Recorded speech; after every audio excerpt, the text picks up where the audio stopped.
मनुष्य का सबसे गहरा और सबसे प्राचीन सवाल यही रहा है, मैं कौन हूँ? क्या मैं यह शरीर हूँ, या मुझ में कुछ ऐसा भी है जो जन्म और मृत्यु से परे है? क्या ईश्वर कहीं बाहर रहते हैं, या वे मेरे ही भीतर हैं? परमहंस योगानंद इस अध्याय में हमें समझाते हैं कि हम केवल यह भौतिक शरीर नहीं हैं, बल्कि आत्मा है, और आत्मा का असली स्वरूप ईश्वर की चेतना से एक हो जाना है। मनुष्य ईश्वर को बाहरी दुनिया में खोजता है, कभी मंदिरों में, कभी ग्रंथों में, कभी तीर्थयात्राओं में, लेकिन योगानंद जी बताते हैं कि ईश्वर कहीं बाहर नहीं, बल्कि हमारी आत्मा के भीतर ही है। जब हम अपनी चेतना को बाहरी वस्तुओं से हटाकर अपने भीतर ले जाते हैं, तभी हमें ईश्वर की वास्तविक अनुभूति होती है। ईश्वर को पाने के लिए किसी विशेष स्थान या परिस्थितियों की आवश्यकता नहीं होती, बल्कि एक गहरे प्रेम और आत्मसमर्पण की जरूरत होती है। ईश्वर के साथ हमारा संबंध केवल ज्ञान, तर्क या कर्मकांडों से नहीं बनता। यह संबंध एक दिव्य मिलन, डिवाइन यूनियन है, जिसे केवल प्रेम और भक्ति के माध्यम से अनुभव किया जा सकता है। परमहंस योगानंद इसे दिव्य रोमांस कहते हैं, एक ऐसा प्रेम जो आत्मा और परमात्मा के बीच का सबसे गहरा और मधुर संबंध बन जाता है। यह कोई सांसारिक प्रेम नहीं, बल्कि वह प्रेम है जिसमें आत्मा पूरी तरह ईश्वर में समर्पित हो जाती है। भगवद गीता में भगवान श्री कृष्ण कहते हैं कि सच्चा ज्ञान यह है कि मनुष्य अपने शरीर से ऊपर उठकर आत्मा को जान ले, परंतु समस्या यह है कि मनुष्य स्वयं को शरीर से इतना जोड़ लेता है कि वह भूल जाता है कि उसका असली अस्तित्व शरीर नहीं, बल्कि चेतना है। जब हम स्वयं को शरीर समझते हैं तो हमें दुख, डर, अहंकार और मोह जकड़ लेते हैं, लेकिन जब हमें यह ज्ञान हो जाता है कि हम आत्मा हैं, तब हमें न किसी चीज़ से डर लगता है, न किसी चीज़ से आसक्ति होती है। परमहंस योगानंद कहते हैं कि जब तक मनुष्य स्वयं को शरीर मानता रहेगा, तब तक वह संसार के दुखों से बच नहीं सकता, लेकिन जिस दिन उसे एहसास हो जाएगा कि वह आत्मा है, उस दिन उसकी सारी चिंताएं समाप्त हो जाएंगी। यही आत्म साक्षात्कार का मार्ग है, और यही ईश्वर को पाने का वास्तविक तरीका है। जब आत्मा अपने वास्तविक स्वरूप को पहचान लेती है, तब उसे संसार में कोई भी चीज़ प्रभावित नहीं कर सकती। उसे सुख और दुख में कोई अंतर नहीं लगता, क्योंकि वह जानती है कि यह संसार केवल एक नाटक है, और उसका असली स्वरूप इस नाटक से परे है। यही अवस्था मोक्ष या मुक्ति की होती है, लेकिन यह केवल किताबों को पढ़कर या विचारों से प्राप्त नहीं की जा सकती। इसे केवल ध्यान, भक्ति और आत्मसमर्पण के द्वारा ही अनुभव किया जा सकता है।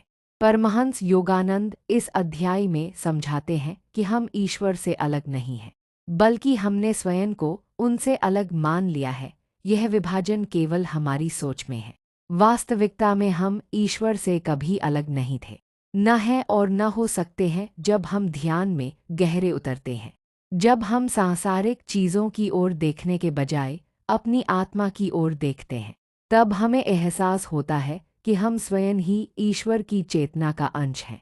भगवद गीता में भगवान श्री कृष्ण कहते हैं कि जो व्यक्ति हर जीव में मुझे देखता है और हर जीव में मेरी उपस्थिति का अनुभव करता है, वह सच्चा ज्ञानी है। इसका अर्थ यह हुआ कि जब व्यक्ति केवल स्वयं के भीतर ही नहीं, बल्कि हर व्यक्ति, हर परिस्थिति, हर जीव में ईश्वर को देखने लगता है, तब उसे सच्चे ज्ञान की प्राप्ति होती है।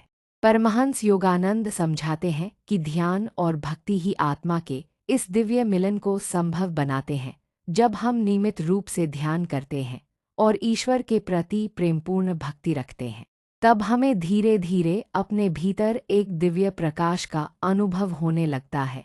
यह प्रकाश किसी भौतिक चीज़ का नहीं, बल्कि आत्मा का प्रकाश होता है। यही वह प्रकाश है जो हमें हमारी वास्तविक पहचान कराता है। भगवान श्री कृष्ण गीता में कहते हैं कि जो व्यक्ति निष्काम भाव से भक्ति करता है, वह शीघ्र ही मेरे साथ एक हो जाता है। इसका अर्थ यह हुआ कि यदि हम ईश्वर को केवल प्रेम के साथ पुकारें, बिना किसी स्वार्थ या अपेक्षा के, तो वे स्वयं हमें अपनी अनुभूति करा देते हैं। परमहंस योगानंद कहते हैं कि ईश्वर से प्रेम करना किसी सांसारिक प्रेम से अलग नहीं है।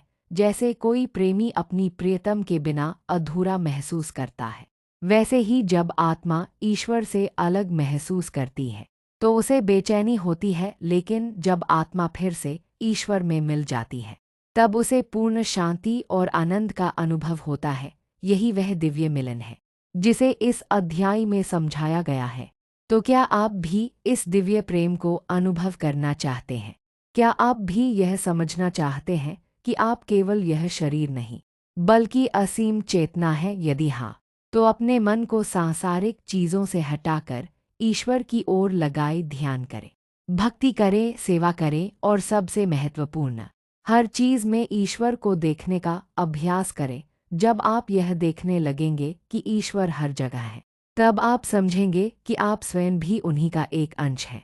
परमहंस योगानंद कहते हैं कि जो व्यक्ति यह जान लेता है कि वह आत्मा है, वह कभी दुखी नहीं होता, वह कभी किसी चीज़ से डरता नहीं और वह कभी अकेला महसूस नहीं करता। यही वह ज्ञान है जो हमें संसार के बंधनों से मुक्त कर सकता है। यही वह दिव्य मिलन है जो हमें ईश्वर की असीम प्रेम और आनंद से जोड़ सकता है। तो आइए इस अध्याय की सीख को अपने जीवन में अपनाए, ईश्वर से प्रेम करें, ध्यान का अभ्यास करें और अपने भीतर की आत्मा को पहचानें। जब हमें यह एहसास हो जाएगा कि हम केवल यह शरीर नहीं बल्कि स्वयं ईश्वर का ही एक अंश हैं, तब हमें न किसी चीज़ की चिंता होगी, न किसी चीज़ से भय। हम केवल प्रेम, आनंद और शांति से भर जाएंगे। यही दिव्य मिलन की अनुभूति है, यही आत्मा का सबसे बड़ा सत्य है।